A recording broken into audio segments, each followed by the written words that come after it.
ప్రియమైన సహోదరి సహోదరుడా, ప్రభువైన యేసుక్రీస్తు వారి నామం పేరిట మీ అందరికీ శుభవందనాలు.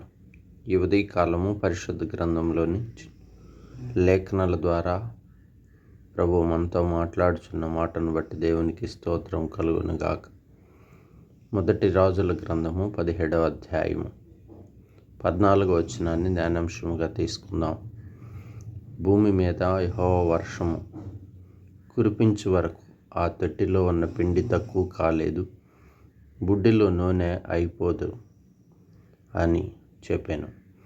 ప్రియ సహోదరి సహోదరుడా, చూడండి, ఆ కాలములు అనగా ఆహాబు అనేటువంటి రాజు ఇశ్రాయేలీయులను పరిపాలన చేస్తున్న దినములు.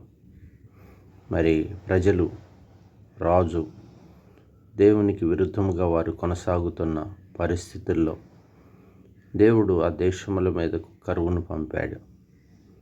3.5 సంవత్సరాలు దాదాపు వర్షం పడలేదు. కరువు రాజ్యం వెళ్తుంది. దైవజనుడైన ఏలియాతో దేవుడు మాట్లాడి ఒక ప్రాంతం నుంచి ఇంకో ప్రాంతానికి ఆయన నడిపిస్తూ పోషిస్తున్నాడు. మొట్టమొదట కేరేతు వాగు దగ్గర కాకోలములకు ఆజ్ఞాపించి ఆయనకు రొట్టెలు మాంసం పంపి దేవుడు కొంతకాలం ఆయనకు ఆహారం పంపి త్రాగుడికి నీరిచ్చి ఆయన బలపరిచాడు. తర్వాత సీదోను పట్టణంలో ఉన్నటువంటి సారేపతు విధవరాలు యొద్దకు ఆయన తీసుకొని వచ్చాడు. బాగా కరువు తాండవం ఇస్తున్నటువంటి దినాలు, ఒకరినొకరు చంపుకొని తినేటువంటి పరిస్థితులు, ఆహారం కొరత, నీటి కొరత, బహుగా కష్టంలో ఉన్నటువంటి పరిస్థితుల్లో ఆ సారేపతు విధవరాలు యొద్దకు వచ్చి, అమ్మా, నాకొక మొదటి అప్పమును చేసుకొని తీసుకురమ్మంటే ఆమె అంటుంది, అయ్యా, తొట్టిలో పిండి కొంచెమే ఉంది, బుడ్డిలో నూనె కొంచెమే మిగిలి ఉంది. నాకు ఒక కుమారుడు ఉన్నాడు. ఈ కట్టెలు ఏరుకొని కొంచెం ఆ రొట్టె తిని మేము బ్రతకాలయ్యా. అయినప్పటికీ దైవజనుడు చెప్పాడు, మొదట చేసిన అప్పం నా ఎద్దుకు తీసుకొని రమ్మా అని చెప్పాడు. ఆ చిన్న అప్పం దైవజనుడి మాట ప్రకారం తీసుకొని వచ్చి దైవజనునికి ఇచ్చింది.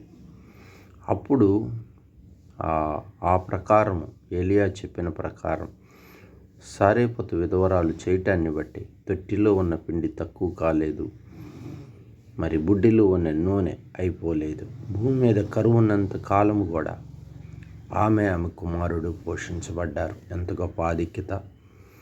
చూడుము సహోదరి సహోదరుడా, మన ఆధ్యాత్మిక జీవితంలో కూడా దేవుని ఇంటికి, దేవుని మందిరంలోనికి మనకు కలిగిన దానిలో మొదటి అప్పమును మొదటి భాగమును దేవునికి ఇస్తే మన ఇంటిలో ఏ కొదువ ఉండదు. కరువు కాలాల్లో కూడా మనం ఆశీర్వదించబడతాం. ఈ వాక్యం మనకు బోధిస్తుంది. ప్రియ సహోదరి సహోదరుడా, నీ ఆధ్యాత్మిక జీవితంలో నీవు అనేకమైన పరిస్థితులు గుండా ప్రయాణిస్తున్నావా? ఆ సారేపతు విధవరాల్లాగా. అయితే నీవు కూడా నీ ఆధ్యాత్మిక జీవితంలో దైవ సేవకుని మాట వింటూ దేవుని సంఘములో ఆత్మీయంగా కొనసాగుతూ నీ కలిగిన దానిలో మొదటి భాగమును దేవునికి ఇస్తూ ఉంటే నీ జీవితంలో కూడా ఏ కొదువ ఉండదు.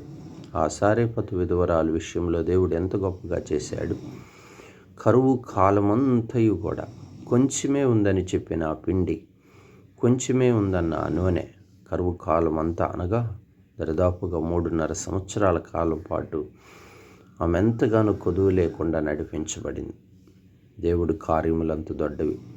ప్రియ సహోదరి సహోదరుడా, నీవు కూడా దేవుని మీద ఆధారపడి దేవునికి మొదటి భాగమునిస్తూ దైవ సేవకుడు చెప్పిన మాటల ప్రకారం ఆత్మీయంగా వాక్యానుసారముగా నీ ఆత్మీయ జీవితాన్ని క్రీస్తు అనే బండ మీద నువ్వు కట్టుకుంటే నీ జీవితంలో కూడా కరువు వచ్చినా, క్షామం వచ్చినా, తెగులు వచ్చినా, ఏ పరిస్థితులైనా దేవుడు నిన్ను దీవిస్తాడు, ఆశీర్వదిస్తాడు. నీ కొదువుల్లో నీకు సహాయకుడి గుండా నడిపిస్తాడు, నీ కుటుంబాన్ని బలపరుస్తాడు. అలాగూ దేవుడు చేయునుగాక. చిన్న ప్రార్థన చేద్దాం. పరిశుద్ధుడా, ప్రేమ కలిగిన తండ్రి, అయా సారేపతు విధవరాలు కరువు కాలంలో మొదటి అప్పమును దైవ సేవకునికి ఇచ్చి ఎంతగానో దీవించబడింది. కరువు కాలం అంతయు కూడా భూమి మీద కరువు ఉన్నంత కాలం తన పిండి తక్కువ కాలేదు, బుడ్డిలో నూనె అయిపోలేదు. ఎంత ఆశీర్వాదం! నిజంగా ఆమె మొదటి అప్పమును దైవ సేవకునికి ఇవ్వటాన్ని బట్టి దీవించబడింది. నా ఆధ్యాత్మిక జీవితాల్లో ఈ అనుభవం మేము కలిగి ఉండటానికి సహాయం చేయి. అవును తండ్రి, కుటుంబాలను మీరు బలపరుస్తారని, యవనకాల బిడ్డల భవిష్యత్తును దీవించండి. అంతేకాదు సంఘమును మీరు ఆదుకొను, సంఘ పరిచర్యను కూడా దీవిస్తున్నారు. వ్యాధిగ్రస్తులను స్వస్థపరచుము తండ్రి. మరొక శ్రేష్టమైన దినం మాకు అనుగ్రహించినందుకై వందనాలు చెల్లిస్తూ ఈ దినమంతా మీ కృపలో బలపరచుమని యేసుక్రీస్తు నామములో ప్రార్థించి స్తుతించి అడిగి వేడుకుంటున్నాం తండ్రి. ఆమేన్.